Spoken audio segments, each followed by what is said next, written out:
Chapter 7. Klinik servis tampan suamiku.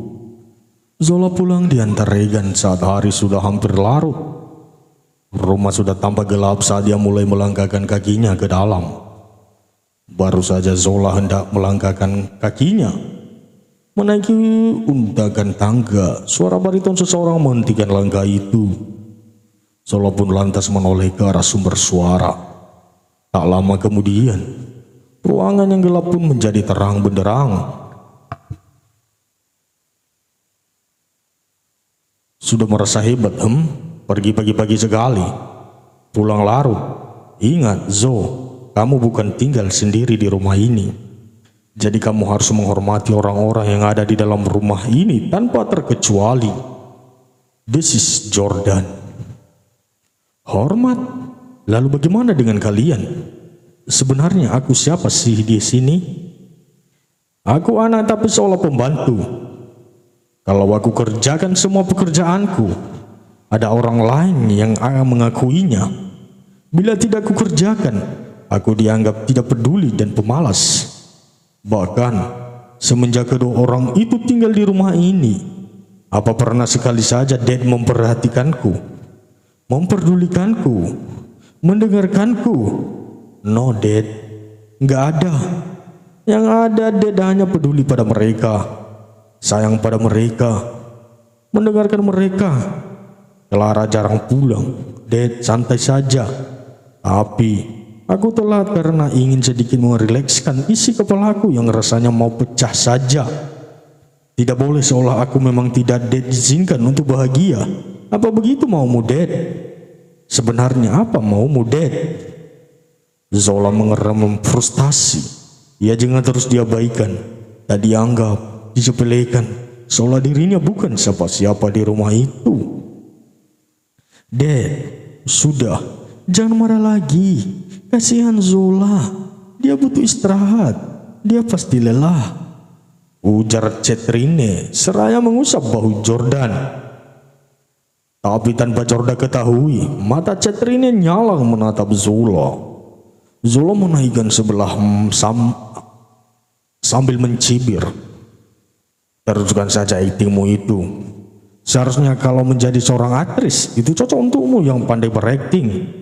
Mungkin kau akan memenangkan piala Oscar dengan kemampuanmu itu. This is Zola seraya menatap tajam Cetrine. Zo, kenapa kamu tak pernah menerima Mami? Padahal Mom selalu menyayangimu seperti putri Mom sendiri. Bahkan Mom tidak pernah membedakan kau dan Clara. Cetrine pura-pura terisak. Jordan yang tidak tega pun segera merangkul tubuh Cetrine yang bergetar. Tutup mulutmu, anak kurang ajar. Makin lama kau makin kurang ajar. Aku yakin kalau Ibu Regan tahu sifat aslimu yang pembangkang, bukan tidak mungkin ia akan menerima Regan, meninggalkanmu dan membatalkan pernikahan kalian. Bentak Jordan. Oh ya, jadi menurut Dad, aku pembangkang? Oke, kalau begitu mulai sekarang aku akan menjadi anak pembangkang seperti ucapanmu. Dad, percuma juga menjadi anak baik, karena di matamu apa yang aku lakukan selalu salah. Seringai Zola, lalu tanpa kata, Zola meninggalkan kedua orang tua itu. Zola masuk ke kamar dengan dada bergerumung. Setibanya di kamar, ia menutup pintu dengan membantingnya keras. Kemudian Zola bersandar di balik pintu. Tubuhnya perlahan bergetar hingga tangisan pun tak mampu ia cegah. Ia lelah, sungguh lelah. Ia tidak memiliki siapa-siapa di dunia ini selain ayahnya. Namun sikap ayahnya tidak pernah mencerminkan sikap seorang ayah kepada anaknya. Yang ada di mata Jordan hanya Cetrine dan Clara. Ia tak mengerti sebenarnya mengapa sikap ayahnya seperti itu padanya. Dulu, sewaktu ibunya masih ada, sikap Jordan begitu hangat padanya. Tapi kini semua berubah semenjak kedua wanita itu tinggal satu atap dengan mereka. Zola membenci mereka sangat. Karena mereka ibunya menderita. Karena mereka ibunya meninggal. Dan karena mereka ia menderita, entah apa lagi yang akan mereka ambil darinya setelah ini. Zola terbangun pagi-pagi sekali. Ia sudah muak bersitatap dengan orang-orang di rumah itu. Ia pun segera membersihkan diri. Ia ada meeting dengan timnya pagi ini. Jadi ia akan menyiapkan berkas-berkas proposal yang ia telah buat kemarin. Baru saja Zola selesai bersiap, terdengar suara pesan masuk di ponselnya. Diliriknya, nama pengirimnya tidak berasal dari kontaknya. Sebenarnya ia paling malas membuka pesan yang tidak ia ketahui siapa pengirimnya. Namun hatinya penasaran apalagi pesan yang dikirim berupa video. Zola pun duduk di tepi ranjang untuk melihat video apakah itu. Baru saja ia klik video berdurasi 10 menit itu, matanya langsung membulat dengan mulut menganga. Perlahan tapi pasti. Air matanya lurus setetes demi setetes. Matanya memerah, dadanya bergerumuh, bahkan ia sampai menelan ludahnya sendiri, hingga berkali-kali karena tak menyangka dengan apa yang dilihatnya itu. Ia masih ingat pakaian yang dia pakai orang itu. Pakaian yang sama dipakainya saat mereka pergi tadi. Zola mengumpet dalam hati, betapa bodohnya dirinya selama ini mempertahankan orang yang tak pantas seperti Regan. Zola yang sudah tak tahan menyaksikan video tak pantas itu, segera menghentikannya, lalu ia menyimpannya di file tersembunyi agar tiada orang melihatnya.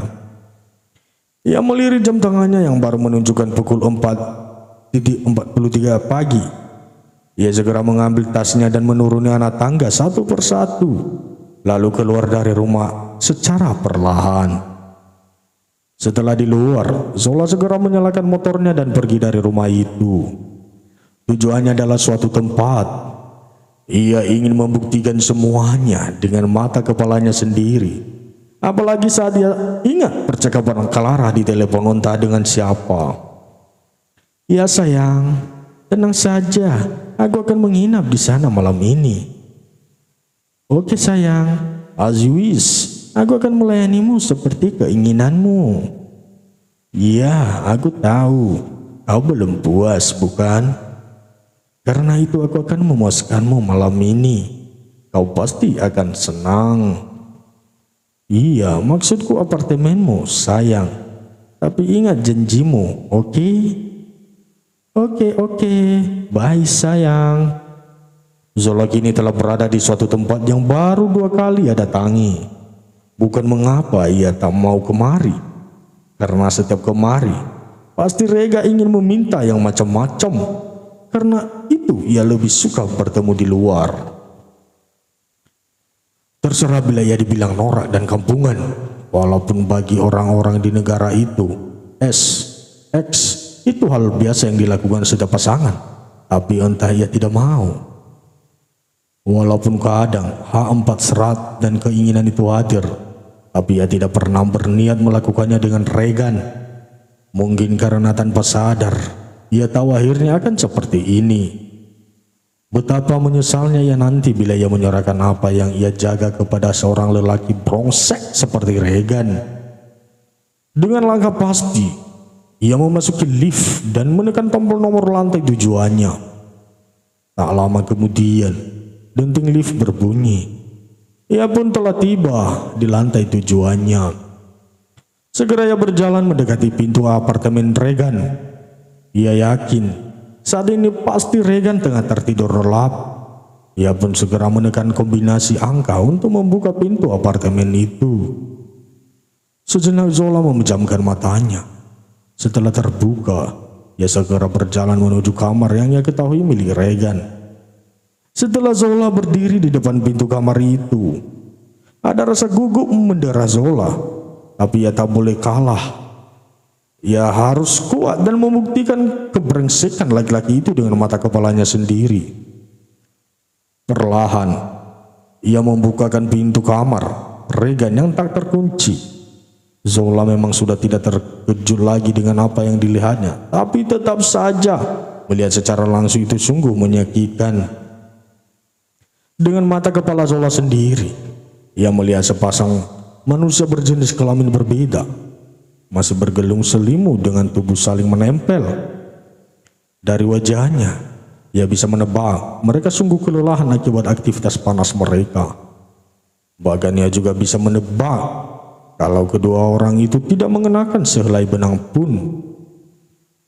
Walaupun tidak terbuka sempurna, tapi bagian atas yang terbuka saja sudah cukup menjadi bukti. Dada Zola bergerumu. Ia rasanya ingin berteriak, tapi ia enggan melakukannya. Itu justru akan membuatnya lelah. Lebih baik ia segera mengambil ponselnya lalu memotret sekaligus membuat sebuah video kedua orang itu. Setelah selesai, ia segera meninggalkan kedua orang menjijikan itu. Ia biarkan pintu terbuka, entah nanti mereka sadar atau tidak. Ada seseorang yang telah masuk dan memergoki mereka yang tengah tidur bersama. Chapter 8. Setelah keluar dari apartemen Regan, Zola lantas segera menuju motornya yang diparkir di basement apartemen. Segera ia melajukan motornya dengan kecepatan cukup tinggi. Hingga tak butuh waktu lama Zola pun sudah tiba di basement perusahaannya. Setibanya di meja kerjanya, Zola langsung menghempaskan bokongnya ke kursi kerja miliknya, lalu melipat kedua tangannya ke atas meja dan menangkupkan wajah di atasnya. Lagi, air mata itu turun tanpa permisi. Gemuruh di dadanya saja masih bergejolak hebat. Masih teringat jelas bayangan baik video maupun kegiatan tidur sepanjang pengkhianatan itu memergoki mereka otaknya. Ingin rasanya Zola menyebarluaskan video tak terpuji itu ke dunia maya, agar semua orang tahu betapa brongseknya kedua manusia itu. Tapi ia tidak mungkin melakukannya. Sebab ia tahu itu adalah perbuatan melanggar hukum. Yang ada bukannya mereka yang menderita, tapi sebaliknya, ia yang akan masuk ke dalam jeruji besi. Oh no, Zola tak mau berakhir buruk seperti itu. Yang ada mereka akan tertawa bahagia di atas penderitaannya. Beruntung, jarum jam masih menunjukkan pukul 6 pagi. Jadi belum ada karyawan yang datang dan melihat wajah jeleknya yang baru saja menangis. Bahkan tadi saja, kantor masih terkunci. Beruntung ada pihak keamanan. Jadi ia bisa minta segera dibukakan pintu agar bisa masuk. Zola yang telah lelah menangis pun segera beranjak dari tempat duduknya dan masuk ke kamar mandi untuk mencuci wajahnya. Zola memandang wajah berantakan dirinya di cermin. Lalu ia terkekeh sendiri saat menyadari betapa bodohnya ia menangisi pria brengsek seperti Regan. Tapi ia sadar, wanita memang tak bisa jauh dari air mata, bukan? Air mata seakan menjadi satu kesatuan dari tubuh. Menangis bukan berarti cengeng, tapi kadang dengan menangis dapat sedikit melegangkan hati kita dari permasalahan yang kita hadapi. Zola pun segera membasuh wajahnya di wastafel dan mengelapnya dengan tisu yang ia bawa. Setelah selesai, ia kembali ke meja kerjanya. Mata Zola membelalak sempurna saat melihat siapa yang duduk di depan meja kerjanya. "Kamu?" seru Zola tak percaya. "Yes, I am. Why?" tanya LR dengan alis terangkat sebelah. "Kenapa kamu ada di sini? Dan sejak kapan?" tanya Zola seraya mendudukkan bokongnya di kursi kerjanya. "Kamu lupa, aku OB di sini, jadi wajar aku ada di sini. Sejak kapan?" Baru saja," sahut LR santai.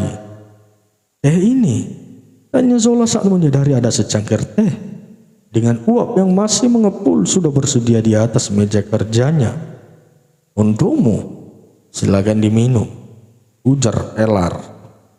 "Aku mau lanjut kerja lagi. Bye." LR berjalan santai beranjak dari tempat duduknya, meninggalkan Zola dengan ekspresi bodohnya. Bahkan ia belum sempat mengucapkan terima kasih. Katanya dia sudah didekati dan sudah ditemui. Tapi kok aku bisa ketemu terus sama dia? Bisa bertegur sapa juga. Umam Zola pelan, seraya menggeleng-gelengkan kepalanya karena merasa aneh. Jarum jam terus berputar.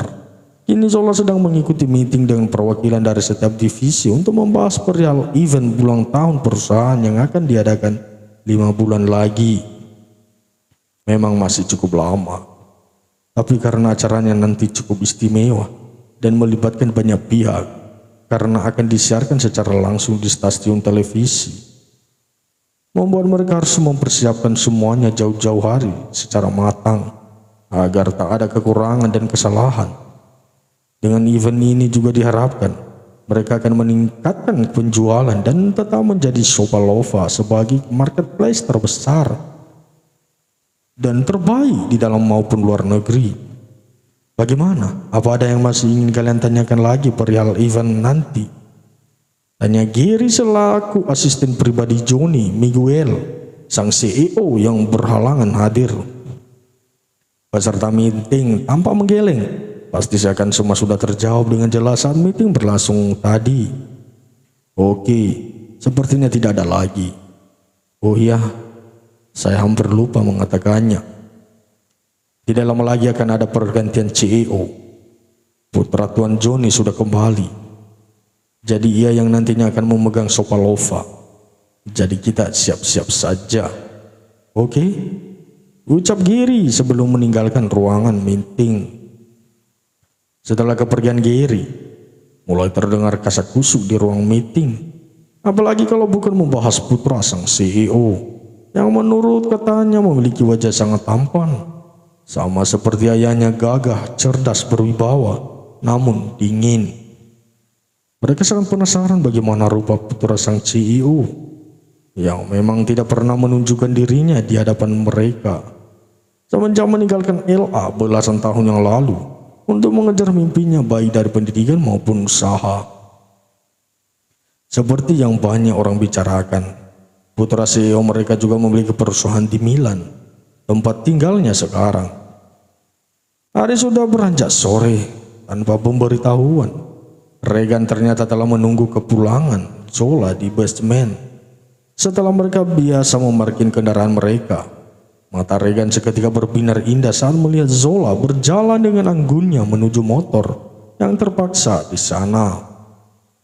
Zo, panggil Regan seraya berlari kecil mendekati Zola. Alis Zola seketika bertautan saat melihat Regan mendekat. Secara otomatis kakinya seakan mengajak beranjak menjauh dari sana, membuat Regan mengerutkan keningnya. Kamu kenapa, Zo? Kok kayak takut dan mau menghindar dari aku? Tanya Regan heran. Menghindar? Ah, perasaan kamu aja, Re. Kekeh Zola. Ya tak boleh tiba-tiba menghindar. Ia sudah memiliki rencana yang tercetak dalam otaknya dan malam ini akan segera ia eksekusi. Oh, mungkin kali ya. Aku pikir kamu mau menghindariku. Oh iya, aku antar ya, tawar Regan. Tapi Zola menggeleng. Aku bawa motor, biar aku pulang sendiri saja, saut Zola seraya tersenyum manis. Namun dalam hati meringis. Kamu ntar malam ajak uncle dan auntie ke rumah ya. Kan sebentar lagi kita menikah. Ada yang mau aku bahas sama-sama dengan uncle dan auntie. Ucap Zola santai seolah tidak masalah. Regan tanpa berpikir sejenak kemudian mengangguk. Ya sudah, nanti aku ajak mommy dan daddy ke rumah. Kamu hati-hati di jalan ya, sayang. Ucap Regan seraya mengusap puncak kepala Zola yang dibalas Zola dengan sebuah senyuman lebar. Setelah Regan pergi, segera Zola mengambil tisu basah dan mengusap rambutnya yang tadi diusap oleh Regan. Ish, menjijikan. Beruntung aku mengetahuinya sekarang. Kalau aku baru mengetahuinya setelah menikah, enak banget dia. Walaupun risikonya aku harus membatalkan pernikahan ini.